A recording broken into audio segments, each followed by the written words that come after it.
Bu Vita'dır, Viano'dur, nədir bu? Viano, Viano Vita'dan yaxşıdır. Sən canın.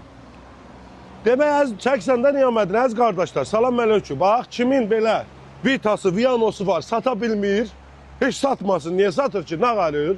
Gətirir, ona özünə təcili pul lazımdır da. Maşınını satmaq istəyirsən. Neyinirsən, maşınını satmırsan. Gətirirsən 20 dəqiqəyə, kreditə salırsan maşınını, maşının da qalır özündə. Nə qədər də istəyirsən pul götürürsən, pulu da bu ay götürürsən, gələn aydan xırda-xırda ödəyirsən. Yəni, ili 90-cı ildən yuxarı hər növ avtomobili 20 dəqiqə bizdə kreditə salınır.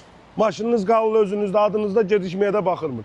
İstəyən olsa profildə nömrə var, əlaqə saxlayın, sağ olun. Elə düşmüşük. Qardaş, bu Morta Kompaktlığı burada yığışdır, eşit məni. 50 minlik maşını 30 minə satıram, biraz zəifləmişəm, o deməkdə öyle gıçın qaldım alıcan gel. Nə olub, geçib başıma. Gəl sənə, nağdı 20 min sayım, çıxım gedim. Qardaş, 30 min, 30 min Ne olub burada? Arasın, ne var, ne yok adam. Şükür Allah, salamatçılıq. Ne vandamlıq eləyirsən, qıçını hara qaldırmışsan, nə söhbətdir? Heç saat gəliblər bura qardaş, bunu satıram bunu 55 min deyil. Bunu 30 minə verirəm əlin yanında, tez baxın. Gül kimi maşındır, niyə satırsan? Hadi nağarım, biz yemə də bilmirəm nə deyəcəm, inandırırım. 200 dollar tut ki.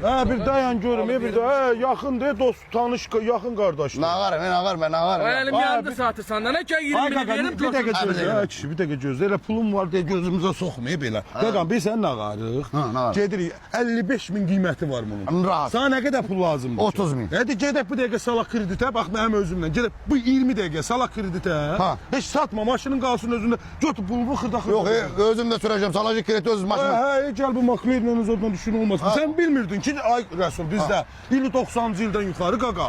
Bu boy maşını gətirib 20 dəqiqə kreditə salıb pul götür. Qaldır vurun.